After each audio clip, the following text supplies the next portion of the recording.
Le Bitcoin est l'une des crypto-monnaies les plus connues dans le monde entier. Mais connaissez-vous son histoire et son fonctionnement? Dans cette vidéo, nous allons plonger dans l'histoire de la création du Bitcoin et découvrir comment cette crypto-monnaie fonctionne. Bonjour à tous et bienvenue sur ma chaîne YouTube TechLab Academy. Je m'appelle Laboré, je suis heureux de vous présenter mon espace de travail, de partage de connaissances, d'idées et de création.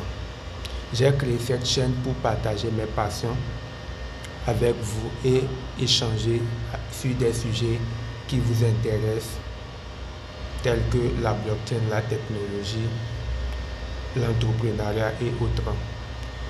Je suis sûr que vous trouverez ici quelque chose qui vous plaira. Je publie régulièrement du contenu inédit et passionnant. Alors n'hésitez pas à vous abonner pour ne rien manquer. Alors rentrons dans le vif du sujet. Le Bitcoin a été créé en 2008 par une personne ou un groupe de personnes se faisant appeler Satoshi Nakamoto. Satoshi Nakamoto a publié un livre blanc intitulé Bitcoin et Peer-to-Peer Electronic Cash System. C'est le white paper sur lequel le Bitcoin va se baser. C'est juste le fondement du Bitcoin qui a décrit le concept de Bitcoin pour la première fois. Le concept de Bitcoin est basé sur la technologie blockchain, qui est une base de données distribuée et décentralisée stockée, qui stocke des informations dans des blocs connectés entre eux de manière chronologique et sécurisée. La blockchain permet d'effectuer des transactions de manière sécurisée et transparente sans avoir besoin d'un tiers de confiance comme une banque ou bien un gouvernement. On peut parler de nos moyens de transaction, de nos moyens de communication aussi. Donc d'ici là, on va parler du fonctionnement du Bitcoin concrètement. Le Bitcoin est un système de paiement décentralisé qui permet aux utilisateurs d'effectuer des transactions en ligne sans passer par un tiers de confiance, tel qu'on l'a dit dans l'introduction de la définition du Bitcoin. Les transactions sont enregistrées sur la bloc-notes. Donc cette bloc qui est une base de données distribuée et sécurisée. Pour utiliser le Bitcoin, vous devez d'abord créer un portefeuille Bitcoin en ligne ou sur votre ordinateur. Le portefeuille contient un clé privé et un clé public qui permettent d'envoyer et de recevoir des Bitcoins.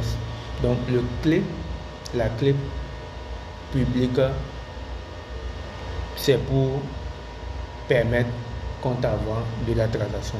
Et la clé privée, ça te permet de sécuriser cette transaction-là. Donc ça doit appartenir à toi que à toi seul. Pour effectuer une transaction, vous devez saisir l'adresse du destinataire et le montant à envoyer dans votre portefeuille. Là, ça va dépendre du réseau de la blockchain en question. Donc il y a plusieurs blockchains aujourd'hui. Le blockchain Ethereum, la blockchain, la blockchain Tron, Veda, ADA, etc. Les transactions sont alors diffusées à travers le réseau Bitcoin où elles sont vérifiées et validées par les mineurs. Donc dans une prochaine vidéo, on peut parler des mineurs aussi. Les mineurs sont des utilisateurs du réseau Bitcoin qui utilisent leur puissance de calcul pour vérifier les transactions et ajouter de nouveaux blocs à la blockchain. En récompense de leur travail, les mineurs reçoivent des bitcoins nouvellement créés et des frais de transaction. Donc en bref, si on peut résumer de cette façon, le Bitcoin est juste une crypto-monnaie fascinante qui a révolutionné le monde des paiements en ligne, qui permet juste de lier une personne à une personne B sans avoir une intermédiaire et nous procure de plus de facilité de le faire avec d'autres opportunités. Son histoire et son fonctionnement sont basés sur la technologie blockchain, comme on le dit, qui offre une sécurité, une transparence inégalée. Si vous êtes intéressé par le Bitcoin, vous pouvez commencer à vous renseigner sur son fonctionnement et créer votre propre portefeuille pour effectuer des transactions en ligne. Je mettrai le lien de mes portefeuilles.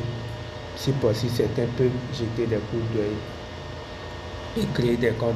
Et dans une prochaine vidéo, je vais parler de la blockchain, qu'est-ce que la blockchain, son utilité et autres.